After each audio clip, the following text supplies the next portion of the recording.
స్వీకరించి ఈ రాష్ట్రాన్ని బాగు చేయడం కోసం మేము ప్రయత్నం చేస్తాం. సార్, ఇప్పుడు ఈ విజయంలో ప్రధానంగా మీ మంత్రులందరూ ఒక మాట చెప్తున్నారు, పవన్ కళ్యాణ్ రోల్ చాలా కీలకమైనది, పవన్ కళ్యాణ్ ఓటు ట్రాన్స్ఫరింగ్ కూడా చాలా గట్టిగా జరిగిందని మీ ప్రత్యర్థులు కూడా పవన్ కళ్యాణ్ విజయాన్ని ఒప్పుకుంటున్న పరిస్థితి. పవన్ కళ్యాణ్ విజయం ఇది చంద్రబాబు నాయుడు విజయమా, పవన్ కళ్యాణ్ విజయమా, మోడీ గారి విజయం కాదని అన్నాం. ఇది ముగ్గురు కలిసి కూటమి విజయం. ఆ మాటలు తప్పించే చంద్రబాబు విజయమా, పవన్ కళ్యాణ్ విజయమా, మోడీ గారి విజయం అని చెప్పకూడదు. అంటే మ్యాన్ ఆఫ్ ది మ్యాచ్ ఎవరికి ఇస్తారు ఈ కూటమిలో? మ్యాన్ ఆఫ్ ది మ్యాచ్ ముగ్గురు కూడా మ్యాన్ ఆఫ్ ది మ్యాచ్ అంటాను నేను.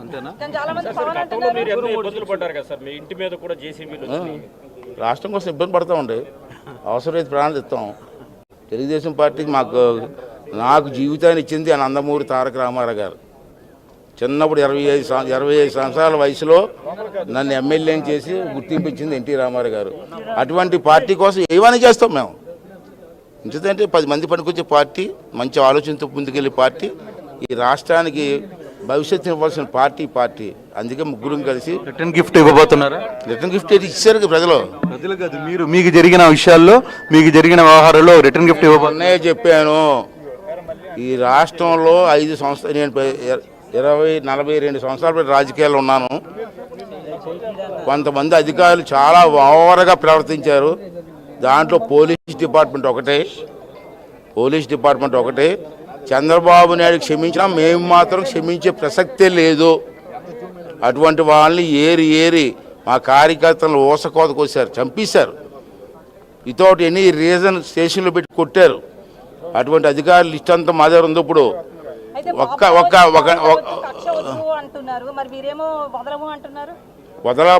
వదిలితే అమ్మ చేతకాంతనం అవుద్ది. కక్ష కాదు చేతకాంతనం అవుద్ది. కళ్ళ ముందు గొంతు కూసేస్తుంటే నమ్మంటావా? చేస్తాం. సరే, ఫైనల్ గా మీలాంటి సీనియర్లకి ఈసారి అవకాశం రాలేదు. గతంలో ఒకసారి ఇలాగే జరిగింది. ఇప్పుడు ఇటువంటి ఏంటి, ఏమన్నా వైజాగ్కి ఎందుకు దూరం పెట్టాలి అని అంటే, మీ నాయకుల మధ్య ఉన్న విభేదాల వల్లనే ఈరోజు కొంత వైజాగ్ పరిసర ప్రాంతంలో మంత్రి పదవి రాలేదు అంటారు. మీరు ఆర్ఆర్ టీవీయా? మీరు విశ్లేషణ అడిగిన క్వశ్చన్లు చాలా సత్యదూరంగా ఉన్నాయి. మాలో విభేదాలు ఉంటే ఇంత మెజార్టీ ఎందుకు వస్తాయండి? వేల మెజార్టీ వచ్చే విభేదాలతో ఉంటుందా? అంతా కలిసికట్టుగా రాష్ట్ర భవిష్యత్తు కొంత పనిచేసాం, గెలిపించుకున్నాం. మీరు అన్నారు సీనియర్ కదా మంత్రి పదవి ఇవ్వలేదని. అది ఎన్టీ రామారావు గారు నాకు మంత్రి పదవి ఏ సంవత్సరం ఇచ్చారు తెలుసు మీకు? 25 సంవత్సరాల వయసులో ఇచ్చారు నాకు. మరి అప్పుడు సీనియర్లు బాధపడ్డారా? మరి ఇప్పుడు అలాగే ఇవాళ జూనియర్లు రావాలా? మేము ఎందుకు బాధపడతాం? మేము ఆహ్వానిస్తాం, ప్రోత్సహిస్తాం, అండదండలుగా ఉంటాం. మనసులో ఎక్కడ చిన్న బాధ లేదా సార్? మీ నాయకులు, మీ అభిమానులు మా పరిపాలన చూస్తారు కదా. ఇవాళ స్టార్ట్ అయింది, ఇంకా ఒక 5 నెలలు పోతే చంద్రబాబు నాయుడు పరిపాలన మీకు అర్థమవుతుంది కదా. అప్పుడు ఈ క్వశ్చన్ లేకపోతే సంబంధం చెప్తాం. సార్, మీ అభిమానులు మాత్రం పెద్ద ఎత్తున ఫీల్ అవుతున్న పరిస్థితి, మీలాంటి వ్యక్తులకు మంత్రి పదవి రాలేదా? సరే, ఇప్పుడు అందరూ నేను ఎమ్మెల్యేనే, అందరూ ఎమ్మెల్యే కదమ్మా. అందరూ ఎమ్మెల్యేలు కూడా ఏదో కార్యక్రమం చేయాలని ఆశతో వచ్చిన వాళ్ళే. మేము చేసాం 5 సార్లు మంత్రి చేశాను. నేను ఒకసారి ఎంపీ చేశా.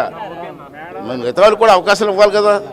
ఇవ్వనేమండి, తప్పే ఉంది. ఎవరికైతే మంత్రి పదవులు ఇవ్వలేదో వాళ్ళందరికీ బాబు గారు ఏమైనా మీట్ అయ్యి ఏమైనా మాట్లాడడం జరిగిందా? ఏమైనా చెప్పారా మీకు? ఏమైనా మెసేజ్ అంటే ఓదార్చాలి మమ్మల్ని? అది కాదమ్మా, నేను ఒక క్వశ్చన్ వేస్తాను మీ అందరికీ. సారీ మీ ప్రెస్ వాళ్ళు అందరికి క్వశ్చన్ వేస్తానండి.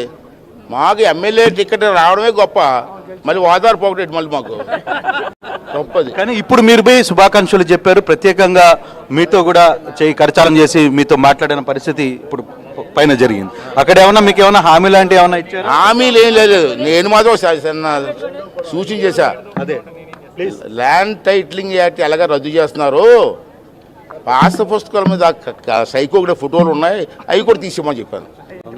అంతే చెప్పాను. Right sir, thank you. Madam, ఎలా చూస్తారు? మీరు కూడా సార్ని కలిశారు, ముఖ్యమంత్రి గారిని కలిశారు, అభినందనలు జరిపిన పరిస్థితి అయితే ఉంది. మీరు ఒక కలిసిన పరిస్థితి ఉంది, ఎలా చూస్తారు? కొంచెం ముందుకు రండి. ఒక సీనియర్ నాయకురాలిగా గత 30 సంవత్సరాల నుంచి తెలుగుదేశం పార్టీలో పనిచేస్తున్నటువంటి వ్యక్తిగా వారిని అభినందించడానికి కలిశారండి. వారికన్నా పెద్దదాన్ని కాబట్టి శుభాకాంక్షలు చెప్పడానికి